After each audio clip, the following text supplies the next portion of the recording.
Hello everybody, welcome back. Let's have a look at Ethereum, shall we? And then apply that to what altcoins may or may not be doing. Morning has started, pre-market has opened, Forex is trading. So we might get a bit of an idea of what might happen for the rest of the day. So we saw a new all-time high last night, didn't we, for Ethereum? While we were doing the Patreon stream as well, we're all getting very optimistic about what might happen if we closed high. Unfortunately, we closed below this this trend line, and since then got rejected from it. Basically, this is all. Yeah, this is while the stream was happening. We were getting very excited, and then obviously, this is where the stream ended, and this is where we are now. So it's not a big deal. There's still some good things and some sort of not so good things.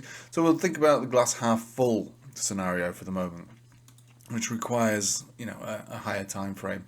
Series of higher highs and higher lows on Ethereum at the moment. After breaking out after the golden cross, bang, straight up to the previous all-time high and then a little bit beyond.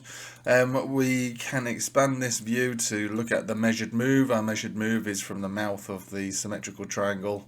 Blah, blah, blah, blah. There you go, and you measure that from the breakout area. It gives you a rough target of around about 7,000. So we're kind of halfway there at the moment. We'll get rid of that. I mean, it's just try and clean this chart up.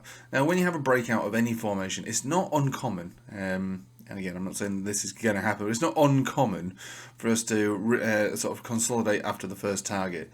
And that might be what's about to happen. Might be. It may be. Okay. Last night we closed with the money flow index at a lower high. But luckily, and again, we're splitting hairs here, but luckily, Ethereum didn't actually make a new all-time high last night, so this doesn't count as bearish divergence. If anything, we're looking for continuation on the high-term time frame. So we've got some borrowed time on the weekly, and again, the measured move still points to 7,000, but as we can see, we're pulling back from this horizontal, which is the previous all-time high area.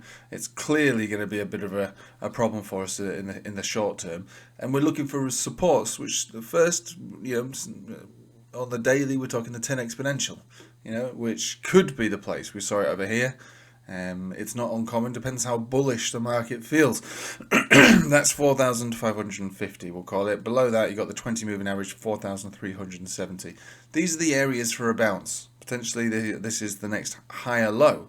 So we've got low, high, higher low, higher high, higher low, higher high, higher low. It doesn't have to happen today, it could happen at any point this week. But if we move over to the 4 hourly, we're kind of dancing around, and looks like we're probably going to lose this Bollinger Band. We've got 45 minutes now to close. We had a pump signal generated as well, which caused the pump really, but on the Itchy Cloud. But now that seems to be fading. But look, this is still a series of high highs, high lows that with the golden cross still in play. Retest, V-shaped recovery, continuation. So Ethereum's not as bad as you might think. In fact, I'm sure you're all aware that obviously it's just putting a new all-time high, so it's relatively good. But, nothing just goes straight up. Now, this is a small problem, I suppose. We've got Bitcoin really, really consolidated now within this formation. It's a range, really. So we've got the peaks, we've got the lows. This is the main meat of the price action between 112 and 120. That's basically it. It's a range, really, at the bottom of a range. Are we going to break the range? That's the question. So let's have a look at the daily to see how the daily feels. We are below all moving averages. Getting rejected from the top of the range, which is also a Bollinger Band centre. 65% more likely to remain in that portion of the band, which we are. Yesterday got sunk outside of the Bollinger Band itself. 95% of price action takes place within the band, so it got sucked back up, and today we've come back down again. So if we lose this area, where are we going next? Well, I mean, there are some increments along the way. This peak over here, 110. This peak down here, 108. And then obviously this is the big one down here, 104.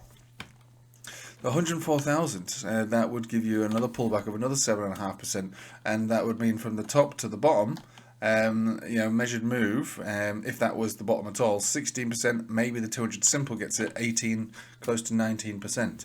So that's also quite normal for Bitcoin. We haven't really seen, or probably doesn't feel like we see those sort of things very often, but we kind of do. It's kind of normal for a volatile asset like Bitcoin to go up and down in dramatic ways. So we do have to think that maybe between 100 and 104 is a possibility. And if it is a possibility, we'll just be prepared for it. Now, in a form of an alt season, we've also got 107, 700 as well over here on the weekly. It's a big support as well. Now, in the form of an alt season, which I believe we're kind of in, it's always worth remembering that we had something similar to that before. So this was your Bitcoin chart before. Big pumperoo, and then found a significant peak around the 42,000 area and pulled back over a series of weeks by 32% in January 2021. Now, in January 2021, the total 2 and all altcoins with it was rallying like an absolute beast. So there's your January 2021. And, for a series of weeks, well, months even, we rallied up like a super beast. We might be doing something similar to that, we might be. But based on its own chart, we do have 1, 2, 3 drives, bearish divergence at this point, marking off a significant peak, which is the previous all-time high, and a double top recently. So there is a little bit of a problem going on at the moment on its own chart. So we do have to think about what that might be, how that's going to perform immediately. It's very much like Ethereum, isn't it? 10 exponential, 20, 21 simple moving average, loads of bearish divergence. We're looking for dips to get bought in the hope that we bounce, losing the 4-hourly Bollinger Band, pump signal played, coming down, and then lower lows to get hopefully picked up. Does that make sense? I don't feel like speaking good English there, for some reason. So let's think about the stock market. So here is the US 500 on the pre-market, hit the golden cross, bounced significantly, floating around this area. Not losing any momentum on this one at the moment. Again, it's only a pre-market, but it's my preferred chart, really. We're basically negative, more or less unchanged for the day. There's not a great deal to add. One drive bearish divergence on this, and again, remember this was all sort of moved up in the wake of the concept that we might be seeing a rate cut next month. Well, markets like to price this sort of thing in, really, and if they are going to price it in, it's probably going to keep going up. Which is what my experience, with crypto in general, is that it's generally going to follow the stock market. Generally, if everybody's bullish about the rate cuts being cut in the next few weeks or so, we lead into that, and we should push into that rate cut. And if anything, we'll dump on the rate cut itself. Buy the rumour, sell the news. The Dixie has found a single drive of bullish divergence, but in my opinion, we're still trending down significantly here. There is a green portion of the cloud. We haven't seen this in a long while yet. The last time we saw this leading portion green, it's not been green since March, really. So we've been red the whole time, going down, down, down, down, down. Now we're flashing green. It's not a signal in itself, but it's part of a setup. It's part of a reversal setup that we might be seeing in the next month or so. Which would be time to long the dollar, really, or even be in dollars, which is my plan, really, for September, just in general. Heavy in dollars, less in assets, because the dollar looks like it wants to go up. So even just based on its own chart, it's a trade in itself. A lot of people don't think that, but if you're going to be selling to dollars, is the dollar going to go up or down? And I think this is one of the reasons that people always like to think about the Dixie as an indicator for markets, because it's not just about selling and being static. You're not necessarily static at all.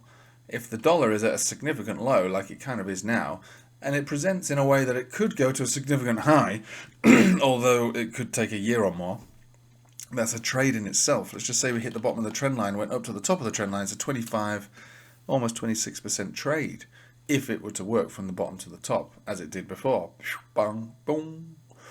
So I'm not saying that that's how I'm going to play this, but, thinking about, you're in dollars.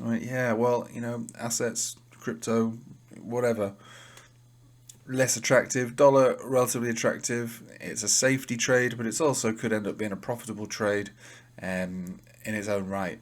So the dollar does present that way. And again, look, we're a week away from September. I'm bullish, generally, still, regardless of what I've sounded like this morning. I'm still kind of bullish, still expect more, but this morning it doesn't look like we're going to get more immediately. and September is creeping around the corner. That doesn't mean I'm going to sell on 1st of September, but you know me, I've been planning September out for a long time, and I don't want to, one of the things I always try and teach, patrons or whatever is, you set a plan in a sober state of mind, not to say that, you're out drinking or out, I mean, a less emotionally charged state of mind. You set your plan out, and then you try and stick to that plan because you made that plan when you were rational and sober and thoughtful and reflective. And so when that time comes and then things start looking a bit weird, whether it's going up or down massively, you reflect on your plan that you set aside for yourself. So we're getting closer to that day, aren't we, or that month at least. But it doesn't mean 1st of September, oh, it's September, everybody out. No, you can still check it day by day, moment to moment, week by week, but yeah, it still presents in the same way to me.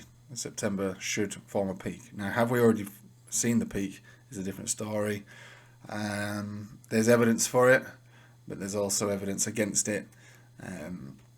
So, not very useful video, I suppose, for you, but I don't make these videos for you as such. I make these videos because I'm sitting around looking to make a trade or whatever. I just record while I'm thinking, to be honest. That's the whole point of this YouTube video. Why not just press record and speak out loud rather than just sit here every morning and think it quietly? Right, I'll leave it there. So long story short, yeah, pulling back, but there's plenty of areas to buy a dip on Ethereum. Ethereum is the key here. I still think we're looking for higher highs on crypto in general, altcoins, specifically altcoins, to be honest with you. But that's not likely to come today, unless we do see a decent bounce on Ethereum from around that centre of the Bollinger Band or thereabouts. Right, I'll leave it there. Hopefully that's in some way useful. Feel free to join the Patreon, links in the description below, as well as many other links for all kinds of stuff with extra perks. Thanks for watching, take it easy.